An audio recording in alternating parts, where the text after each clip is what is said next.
அஸ்ஸலாமு அலைக்கும் அண்ட் வணக்கம் உறவுகளே. நான் உங்கள் ஃபஸ்லி. இந்த வீடியோவில் நான் கத்தாரோட மெட்ரோ பற்றின ஒரு விளக்கத்தை தான் உங்களுக்கு தரப்போகிறேன். ஒரு ரிவ்யூவாக இருக்கும் என்னோட ஜேர்னி. நீங்கள் கூட ஃபஸ்ட் டைம் போகிறீங்கன்னா யூஸ்ஃபுல்லாக இருக்கும். கத்தாரில் இருக்கிறவராக இருக்கலாம், இல்லைனா இதுக்கு பிளான் பண்ணியிருக்கலாம் போகிறதுக்கு. ஸோ 2 பேருக்குமே இந்த வீடியோ யூஸ்ஃபுல்லாக இருக்கும். தொடர்ந்து பாருங்கள். நான் இது ஏறுறது மிஷ்ரிப்ன்ற ஒரு ஸ்டேஷன்லேருந்து. மிஷ்ரிப் வந்து எல்லா ஸ்டேஷனோட ஒரு சென்டர்னு சொல்லலாம். ஸோ மெட்ரோவில் எல்லாமே செல்ஃப் தான். நீங்கள் பார்க்குற இந்த எக்ஸஸ் கார்டு தான் உங்களோட ஜேர்னியோட எக்ஸஸ் கார்டாக இருக்க போகுது.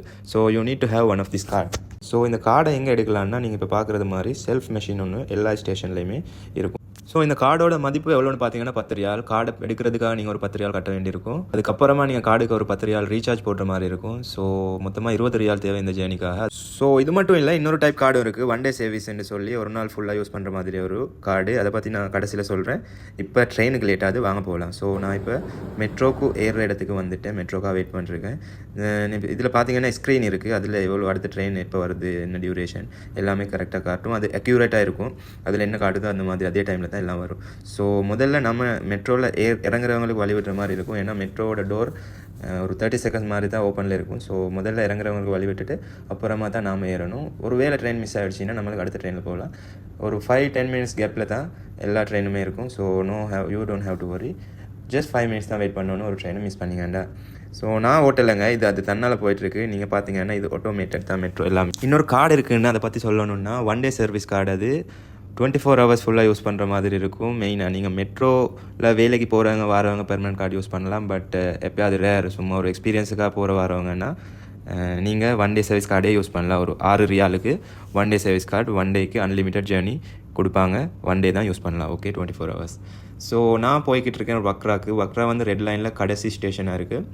ரெட் லைன்னா என்னென்னா, மெட்ரோவில் மொத்தமாக 3 லைன் இருக்குது. Green, red and gold line. Green லைனில் நிறைய ஸ்டேஷன் இருக்குது, ரெட் லைனில் நிறைய ஸ்டேஷன் இருக்குது, கோல்டு லைனில் நிறைய ஸ்டேஷன் இருக்குது. ஸோ எல்லாமே செப்பரேட், 3 வேறு வேறையாக இருக்கும். மிஷ்ரிப்ன்ற ஒரு ஸ்டேஷன் எல்லாத்தையுமே கம்பைன் பண்ணுது. நீங்கள் எல்லா லைனுக்கும் மிஷ்ரிப்ன்ற ஸ்டேஷன்லேருந்து க்ராஸ் ஆகி போகலாம். ஸோ நீங்கள் இன்கேஸ் நீங்கள் ரெட் லைனில் இருக்கிறீங்க, நீங்கள் ஒரு க்ரீன் லைனில் இருக்கிற ஒரு இடத்துக்கு போகணுன்னு சொன்னால் மெட்ரோவில், நீங்கள் ரெட் லைனில் வந்து மிஷ்ரிப்ன்ற ஸ்டேஷனுக்கு வந்து மிஷ்ரிப்லேருந்து க்ரீன் லைன் மாறி நீங்கள் உங்களுக்கு தேவையான லொக்கேஷனுக்கு போய்க்கலாம்.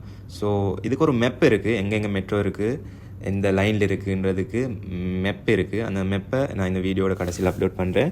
இது ஒரு ஸ்க்ரீன்ஷாட் எடுத்து வச்சுக்கோங்க, யூஸ்ஃபுல்லாக இருக்கும். நீங்கள் ஒரு ஜேர்னியை போகிறதுக்கு முன்னாடி உங்களுக்கு பிளான் பண்ணலாம் இந்த இடத்துக்கு மெட்ரோ இருக்கா இல்லையாண்டு. அதோட பார்த்தீங்கன்னா நீங்கள் மெட்ரோலேருந்து மெட்ரோ ஸ்டேஷனுக்கு வெளியில் போனீங்கன்னா அதோட பக்கத்தில் மெட்ரோ பஸ்ஸஸை காணக்கூடியதாக இருக்கும். மெட்ரோ பஸ்ஸோட ஸ்பெஷாலிட்டி என்னென்னா, அது ஃப்ரீ ஆஃப் சார்ஜ். நீங்கள் மெட்ரோ கார்டு இருக்குதுன்னா, as long as you have metro card, நீங்கள் அந்த பஸ்ஸில் ஃப்ரீ ஆஃப் சார்ஜ் மெட்ரோ கார்டை பஞ்ச் பண்ணி எந்தவித கட்டணம் சார்ஜஸுமே இல்லாமல் ட்ராவல் பண்ணக்கூடியதாக இருக்கும்.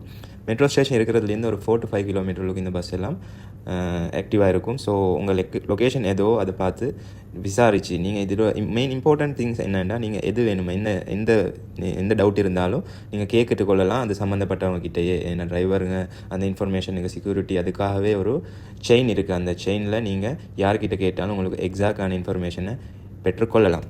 மெட்ரோ அண்டர் கிரவுண்ட் தாங்க, அண்டர் கிரவுண்டில் தான் போகும். So but number of station, சில ஸ்டேஷன் மட்டும் தரைக்கு மேலால் பிரயாணம் செய்யக்கூடியதாக இருக்கும். ஸோ இதை பார்த்தீங்கன்னா நான் வக்ரா போயிட்டுருக்கேன். வக்ரா வந்து ரெட் லைனில் லாஸ்ட் ஸ்டேஷன். அதுக்கு முன்னே உள்ள ஒரு 3 ஸ்டேஷன் வரைக்கும் பை த ரோட் மேலால் போய்கிட்டு இருக்கும் மெட்ரோ. ஸோ இது மாதிரி எல்லா லைனில் இருக்குது, பட் எல்லாம் இல்லை. மெயினாக மெட்ரோ வந்து அண்டர் கிரவுண்டில் தான் ட்ராவலிங் இருக்கும். மெட்ரோ சீன் அவ்வளோ தவறுகளை இன்னொரு வீடியோவில் உங்களை சந்திக்கிறேன். ஏதாச்சும் டவுட் இருந்தால் கமெண்ட் பண்ணுங்கள், நான் reply. Thank you so much for watching the video. யூஸ்ஃபுல்லாக இருந்தால் லைக் பண்ணுங்கள், சப்ஸ்கிரைப் பண்ணுங்கள். Thank you.